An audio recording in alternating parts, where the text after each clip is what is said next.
Okay, so paper 6, lecture number 1, auditing and assurance. Group 2 का आपका paper number 6 है।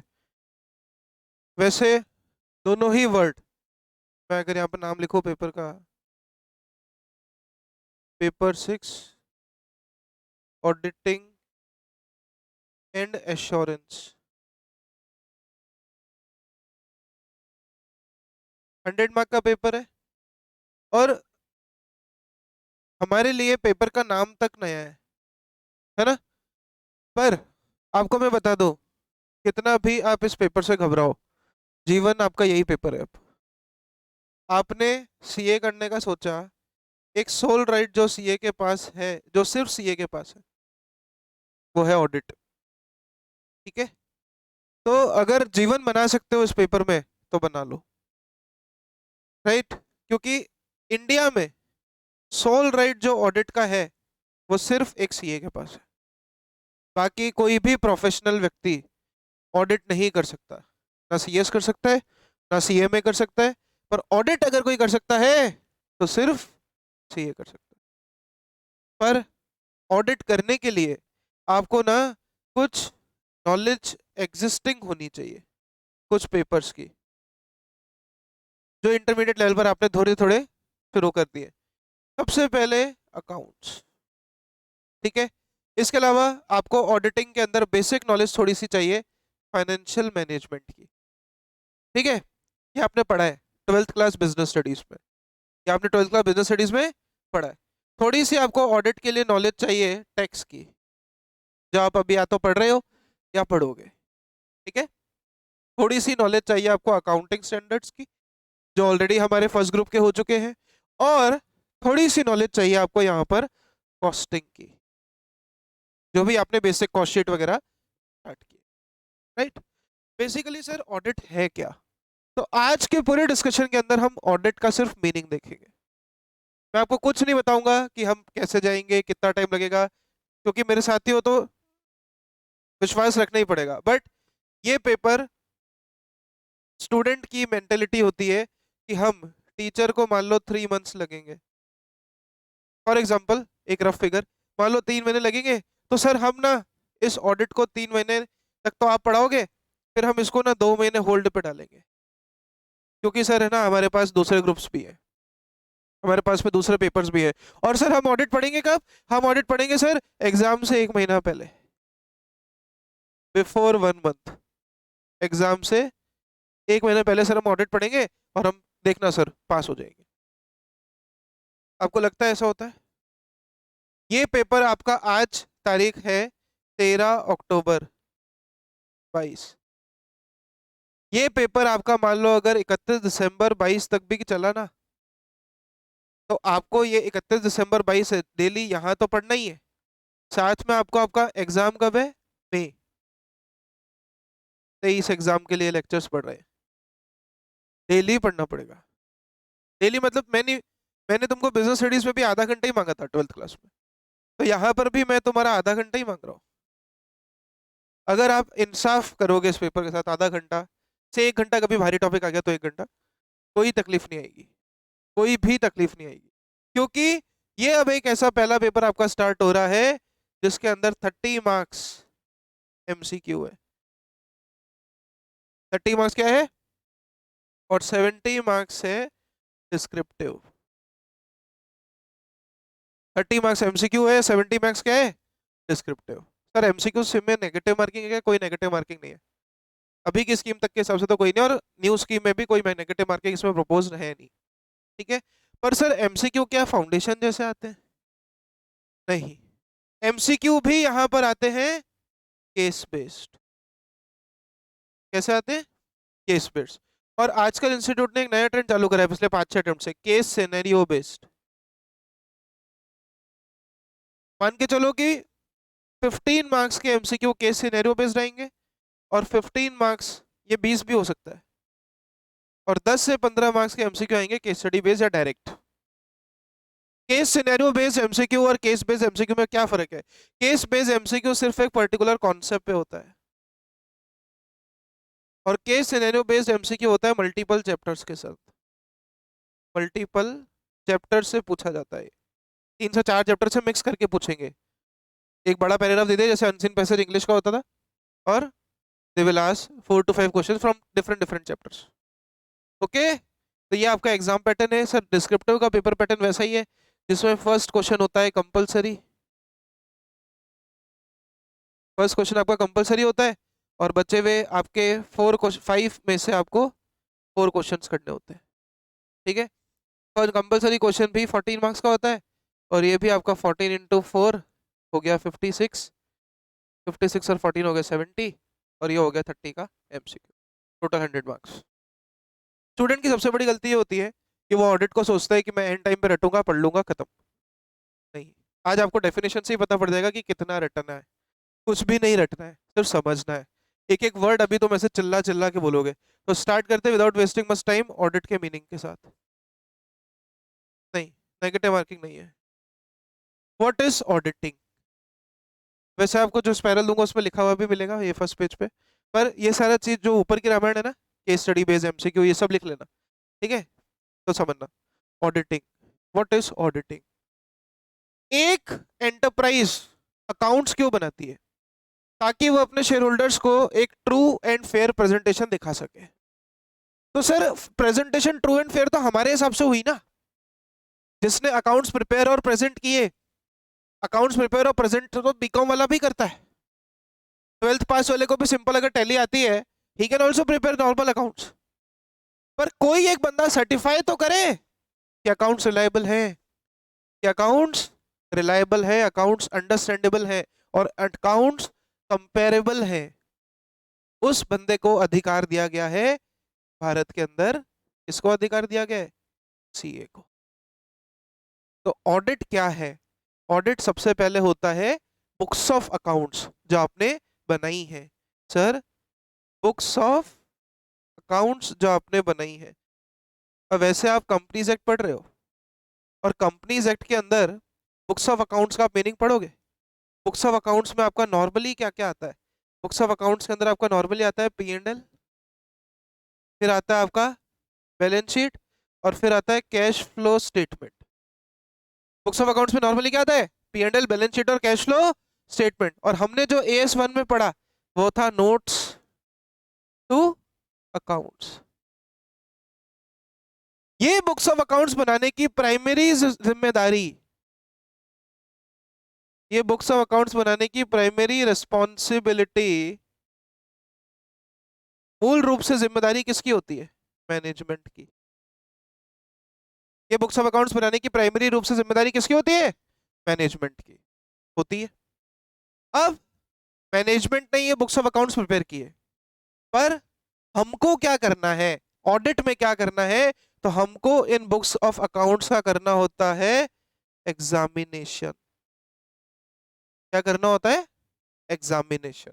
और एग्जामिनेशन भी ऐसे नहीं ऊपर ऊपर से, हाँ ये कैश अकाउंट डबल कॉलम बननी चाहिए, बैंक अकाउंट और ये कॉन्ट्रा एंट्री मैच हो रही, चलो सब बढ़िया सब चंगा, ऐसा नहीं। एग्जामिनेशन करना होता है इंडिपेंडेंट। एग्जामिनेशन कैसा करना होता है?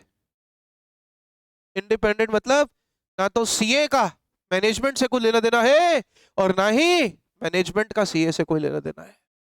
इसीलिए हर ऑडिट जो कि स्टैट्यूटरी ऑडिट है, स्टैट्यूटरी ऑडिट मतलब जो कानून जिस ऑडिट को करने की बात करता है, उसमें ऑडिटर का अपॉइंटमेंट होता है। उसमें ऑडिटर का क्या होता है? अपॉइंटमेंट। बोले आप बैंक ले लो, कंपनी ले लो, इंश्योरेंस कंपनी ले लो, कुछ भी ले लो, ऑडिटर का अपॉइंटमेंट होता है। और ऑडिटर का अपॉइंटमेंट, क्योंकि ऑडिटर बाहर का बंदा है, इसलिए वो जो एग्जामिनेशन करता है उसको हम कहते हैं इंडिपेंडेंट एग्जामिनेशन। क्या कहते हैं? Independent examination. तो ऑडिट क्या है? Audit is the independent examination. पहली बात, ऑडिट इज द इंडिपेंडेंट। मैं आपको चार्ट के थ्रू इसलिए ले जा रहा हूँ ताकि डेफिनेशन याद करने में कोई दिक्कत ना है, वरना अगर शुरू में आपको डेफिनेशन लिख के बोल दूंगा ना याद कर लो, तो घबरा जाओगे डे 1 पे ही। तो अभी तक हमने समझा क्या? हमने सब समझा कि बुक्स ऑफ अकाउंट्स बनाने की मेन रिस्पॉन्सिबिलिटी किसकी होती है? मैनेजमेंट की। पर हमारी रिस्पॉन्सिबिलिटी क्या है? इसका एग्जामिनेशन करना। और हमारा एग्जामिनेशन इंडिपेंडेंट होगा। हमारा एग्जामिनेशन कैसा होगा? इंडिपेंडेंट होगा। और इंडिपेंडेंट एग्जामिनेशन में किसका होगा? बुक्स ऑफ अकाउंट्स का, जो कि प्रिपेयर कौन कर रहा है? मैनेजमेंट। जो कि प्रिपेयर कौन कर रहा है? मैनेजमेंट। अब सर ये इंडिपेंडेंट एग्जामिनेशन और ये इतना भारी लोचा आप बोल क्यों रहे हो? मैं क्यों इससे मिलेगा क्या? इससे आपको एक श्योरिटी मिलेगी आपके यूजर्स को कि बुक्स ऑफ अकाउंट्स में जो कुछ भी बनाया है, जो कुछ भी दिखाया है, वो सही है। और ये श्योरिटी देगा कौन? सीए। ये श्योरिटी देगा कौन? सीए। समझ आ रहा है? तो अभी तक की डेफिनेशन क्या बनी? अभी तक की एक ही लाइन डेफिनेशन की हमने। Audit is the independent examination of the books of accounts of the entity, right? To to express an opinion, to express an, अभी लिखने का समय दूंगा। तो एक्सप्रेस एन ओपिनियन, क्या ओपिनियन दोगे? That financial statements are prepared as per. अब समझना फाइनेंशियल स्टेटमेंट्स कैसे प्रिपेयर करने हैं। इसके लिए आपका हर लॉ में एक फॉर्मेट होता है। जैसे कंपनीज एक्ट में जब आप पढ़ोगे तो कंपनीज एक्ट का शेड्यूल 2, कंपनीज एक्ट का schedule 3, schedule 3 of companies act बात करता है बुक्स ऑफ अकाउंट्स के फॉर्मेट की। कंपनीज एक्ट का शेड्यूल 3 किसके बारे में बात करता है? बुक्स ऑफ अकाउंट्स के फॉर्मेट की बात करता है। तो वो फॉर्मेट है कंपनीज एक्ट का। उसी तरीके से बैंकिंग रेगुलेशन एक्ट है, इंश्योरेंस कंपनीज एक्ट है, सबका P&L बैलेंस शीट का अपना अपना फॉर्मेट होता है। सबका P&L और बैलेंस शीट का अपना अपना क्या होता है? बोलो, फॉर्मेट होता है। और उस फॉर्मेट को हम ऑडिट में नाम देते हैं फाइनेंशियल रिपोर्टिंग फ्रेमवर्क। क्या नाम देते हैं? Financial reporting framework. मतलब कुल मिला के बुक्स ऑफ अकाउंट्स का जो फॉर्मेट होता है ना, उसको हम कहते हैं फाइनेंशियल रिपोर्टिंग फ्रेमवर्क। तो books of accounts to express an opinion that financial statements are prepared as per, और फाइनेंशियल स्टेटमेंट फ्रेमवर्क आप पर अप्लाई करेगा ना, अप्लाई करेगा लॉ के द्वारा, तो इसको कहते हैं एप्लीकेबल फाइनेंशियल रिपोर्टिंग फ्रेमवर्क। तो ऑडिट क्या हुआ? ऑडिट का मतलब हुआ independent examination of the books of accounts of the entity to express an opinion that financial statement are free from applicable, they are, that financial statements are prepared as per applicable financial reporting framework. ये है audit का meaning. समझ आया? मैं चाहूंगा एक बार concept chart को आप बना के रखो, ठीक है, फटाफट से। तो इतने सब चार्ट के जरिए हमको क्या समझ में आया कि ऑडिट है क्या? Audit is the independent examination. पहली बात, ऑडिट बुक्स ऑफ अकाउंट्स का इंडिपेंडेंट एग्जामिनेशन है, जो कि बुक्स ऑफ अकाउंट्स बनाई किसने है? मैनेजमेंट ने। बुक्स ऑफ अकाउंट्स बनाई किसने है? बोलो, मैनेजमेंट ने। तो हमको उसका इंडिपेंडेंट एग्जामिनेशन करना है। क्यों? To express an opinion. अच्छा, ओपिनियन कौन देगा? सीए। ओपिनियन कौन देगा? Auditor. To express an opinion that financial statement are prepared as per applicable financial reporting framework. समझ में आया? क्लियर? उतार लो जल्दी से। तो अभी तक के डिस्कशन के हिसाब से हम पहुंचे सिर्फ कहाँ तक? मीनिंग ऑफ ऑडिट तक। ठीक है, लगभग 15 मिनट हमें लग गए मीनिंग ऑफ ऑडिट को जानने में। ठीक है, पर अभी भी आपकी नॉलेज अधूरी है, क्योंकि अब हमें डिफाइन करना है इसको। किसको? एप्लीकेबल फाइनेंशियल रिपोर्टिंग फ्रेमवर्क होता क्या है सर, पहले इसके बारे में और इस पर लाइट डाली जाए। तो आइए अब हम बात करते हैं AFRF, applicable financial reporting framework. Sir होता क्या है समझना। या तो आप जो एंटिटी हो, पहले समझते जाना फिर लिखने का टाइम हो। आप जो एंटिटी हो, या तो उसका एक फॉर्मेट होगा। सर फॉर्मेट कौन सा? फॉर्मेट प्रेजेंटेशन का,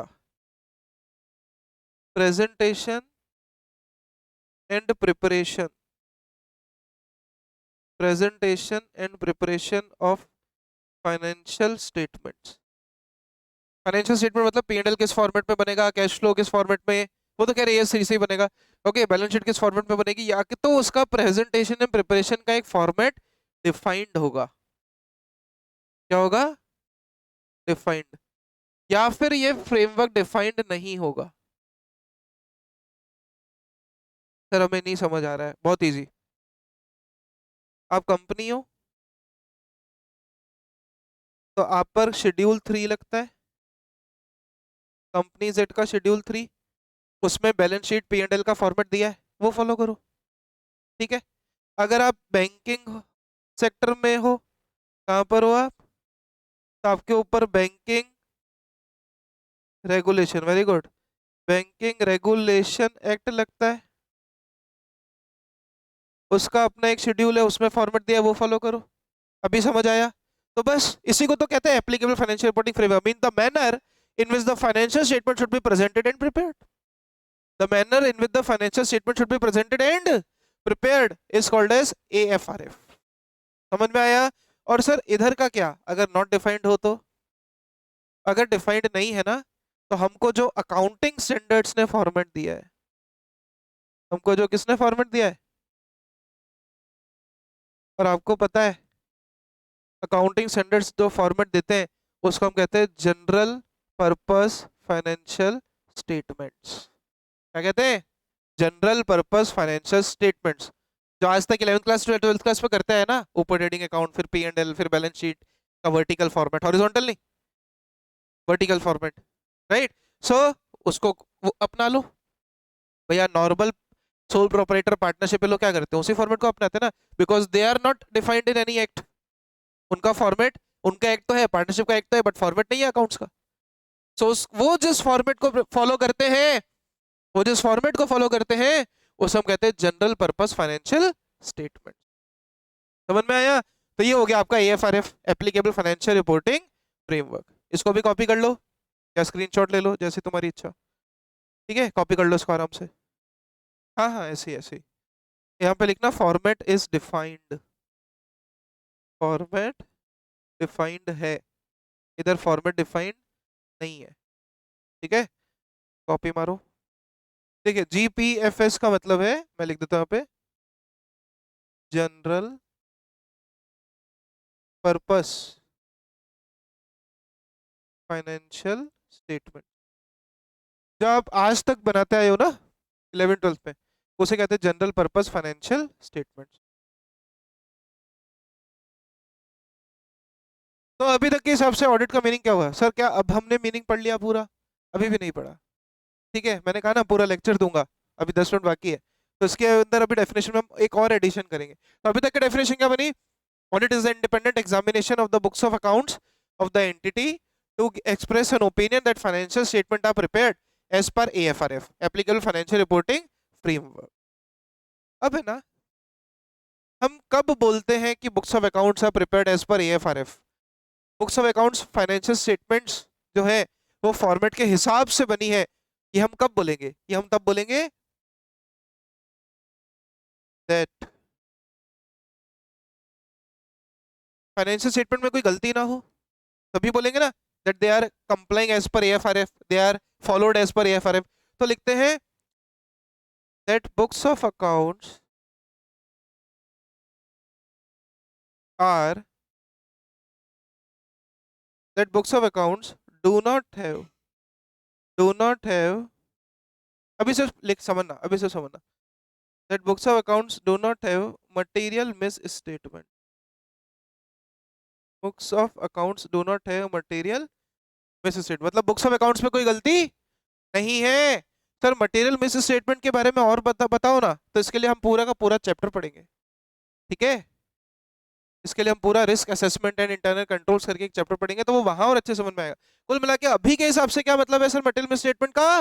मटेरियल मिस स्टेटमेंट का मतलब है कि बुक्स ऑफ अकाउंट्स में कोई गलती नहीं है, बुक्स ऑफ अकाउंट्स में कोई गलती नहीं है। और एक बात अब याद रखना, जीवन में गलतियां दो तरीके से होती है, अकाउंट्स में भी गलतियां दो तरीके से होती हैं, और ऑडिट में भी गलतियां हम दो ही तरीके से पकड़ सकते हैं। या तो एरर होगा,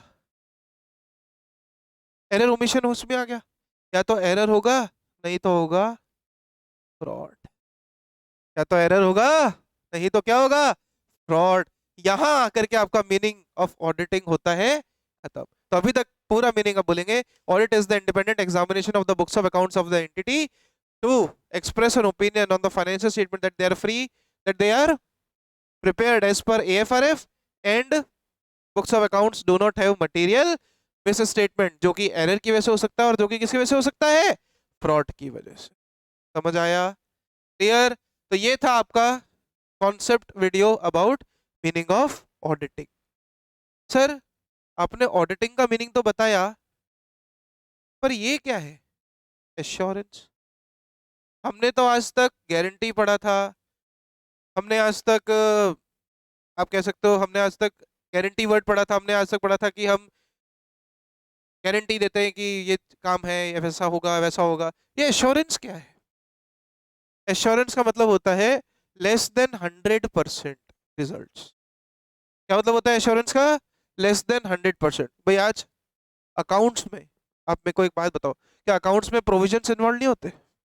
जजमेंट इन्वॉल्व नहीं होता? एस्टिमेट्स इन्वॉल्व नहीं होते? नाम ही होता है अकाउंटिंग एस्टिमेट। एसेट की यूजफुल लाइफ आप कैसे 10 साल मान सकते हो? कैसे मान सकते हो? कहीं लिखी है क्या 10 साल? सर इनकम टैक्स में तो लिखी है, हम पढ़ेंगे। इनकम वो इनकम टैक्स है।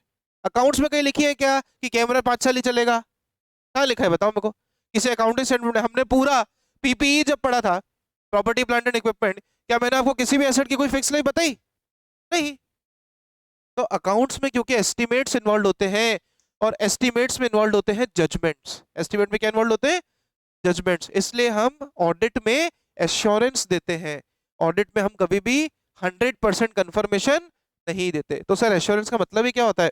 एश्योरेंस का मतलब होता है less than 100% guarantee, less than 100% results. कि हम कुछ भी कर लें, हम कितने भी अच्छे से ऑडिट परफॉर्म कर लें, पर हम सिर्फ एश्योरेंस देंगे, हम 100% एक्यूरेसी के साथ कुछ नहीं बोल देंगे। हमारा लेवल ऑफ एश्योरेंस हमेशा 100% से कम होगा। तो सर फिर यूजर रिलाई क्यों करेंगे? उनके लिए लेस देन 100% भी एक्सेप्टेबल है। अब वो 80 हो, 90 हो, 70 हो, उस पर डिपेंड करेगा कि ऑडिटिंग सही से की गई है या नहीं की गई है। बट ऑडिट के अंदर हम कभी भी एश्योरेंस की जब बात करते हैं तो हमेशा एक वर्ड याद रखना, ऑडिटिंग के साथ हम हमेशा रीजनेबल एश्योरेंस वर्ड यूज करेंगे। ठीक है? जो मैंने बोला ना 100% गारंटी, उसको कहते हैं एब्सोल्यूट एश्योरेंस। क्या कहते हैं? एब्सोल्यूट मतलब 100%। तो ऑडिट में हम एब्सोल्यूट एश्योरेंस की बात नहीं करते। ऑडिट में हम किसकी बात करते हैं? रीजनेबल एश्योरेंस की। और रीजनेबल का मेजर कितना होता है? Less than 100%। रीजनेबल का लेवल कितना होता है बोलो? Less than 100%। कोई डाउट? समझ आया? तो आज हम इतना ही डिस्कस करेंगे। आज हमारा नेचर ऑफ ऑडिटिंग के अंदर सिर्फ मीनिंग ऑफ ऑडिटिंग होता है, खत्म। बोलो कोई डाउट? क्लियर?